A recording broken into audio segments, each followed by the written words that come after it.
Barcelona ya da Juventus, Messi ve Ronaldo yine karşılaşar. Messi'nin transfer bahası barada ve başka maglumatlar.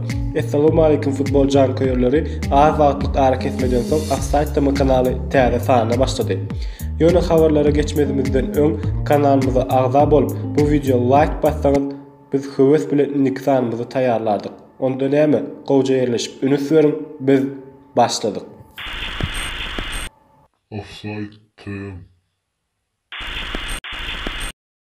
Barcelona'nın hücumçusu Lionel Messi 2020-nji ýylda transfer bahasy arzalan oýunçularyň arasynda ikinji ýere eýledi diýip habar berýär Transfer Market neşri. O habara görä Messi öňkü transfer bahasyndan 40 milyon euro peseldi. Indi Messi'nin transfer bahasy 100 milyon euro barabar. Birinji ýerde bolsa Real Madrid'in hüjümçisi Eden Hazard. Onuň bahasy 120 milyon eurodan 60 milyon euro düşdi.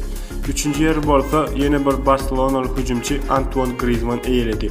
Onuň öňkü transfer bahasy 120 milyon eurodan 80 milyon euro düşdi. Dostlarım, ýöne ýatdan çykarman Transfer Market neşri bu habary oýunçularyň ýaşyna seredip we oýun tejribesine seredip bahalaýar. Egerde Messi'ni başga bir klub satyn almak istese, Barcelona onu 100 milyon euro beýlede dursun 200 milyon eurodan köpüne goýberer. Bilşimiz ýaly Messi bahasyz oýunçudur. Her ýyl Frans futbol tarapyndan tawşyrylan altyn top bu ýyl tawşyrylmaz. Her ýyl Frans futbol tarapyndan tawşyrylan altyn topy aslynda Bavariýanyň hüjümçisi Robert Lewandowski almalydy. Ýöne pandemiýa sebäpli köp futbol oýunlarynyň ýatyrylanlygy üçin bu ýyl altyn top goşulmaz. Onuň ýerine Frans futbol öz günäsini ýuwmak üçin başga bir dabara gurnaýar. Ol dabara arzuwdaky futbol topary diýilip atlandyryldy. Oňa görä futbol taryhyndaky 100den gowrak oýunçularyň sanawy düzüler. Emma bu sanaw entekdol düzülenok diýilýär bu habarda. Ronaldo'nun öýüne ogry düşdi. Bilşimiz ýaly köp futbolçularyň öýlerine ogrylar girýär. Bu gezek bolsa biziň Ronaldo'myzyň Madeiradaky öýüne ogry girdi. Ogry Ronaldo milli ýygynda baryp Ispaniýa milli ýygyndysyna garşy ýoldaşlyk duruşy başlandan soňra Ronaldo'nun garajy arkaly öýüne girip Ronaldo'nun golu çekili Juventus futbolkasyny we ýene maýda zatlar alyp gidipdir.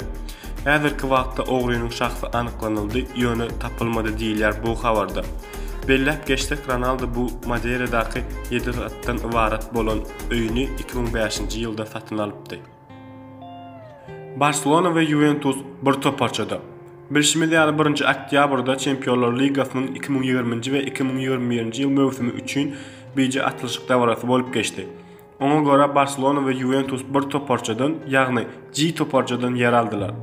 Bu diýmek biz azyndan ýene 2 oýuna Messi ve Ronaldo'nun gatma garşylygynda şaýat bolar. Siz nähil pikir edýäňiz? Juventus ve Barcelona'nın oýnunda kim ýeňer we nähil hasap bolar? Kommentariýada ýazyp galyryň. Kimin kommentariýasynda ýazan hasaby bolsa, indiki videomuzda şol kommentariýany çykararsyň. El Clasico bolmaly wagtyndan öň bolar. El Clasico bolmaly wagtyndan öňe süýşürildi. Ol aslynda 25-nji oktýabrda bolmalydy. Ondan 3 gün soň bolsa, has takygy 28-nji oktýabrda Barcelona Juventus bilen Çempionlar Ligasynda duşmalydy. Şol sebäpden El Clasico bir gün öňe süýşürildi. Indi ol oýun 24-nji oktýabrda bolar. Bu diýmek Barcelona'nın oýunçulary Juventus bilen boljak oýundan öň 4 gün dem alyp ýetişer diýmekdir. Ve Juventus'un Barcelona'nın üstünden ýeňiş kazanmagy hasam kynlaşdyrýar. Ýöne bir zady ýatdan çykarmam. Meydan tekiz, top tegelep diýen nakyl bar. Şonuň üçin bu oýunda nähil hasap boljagyny aýtmak ören kyn. Häzirlikçe size ýetirmekçi bolan habarlarymyz şulardan ibaratdy. Futbolu söýüň we oňa tomaşa edip duruň. Ýene-de siz bilen saglykda görüşýänçek.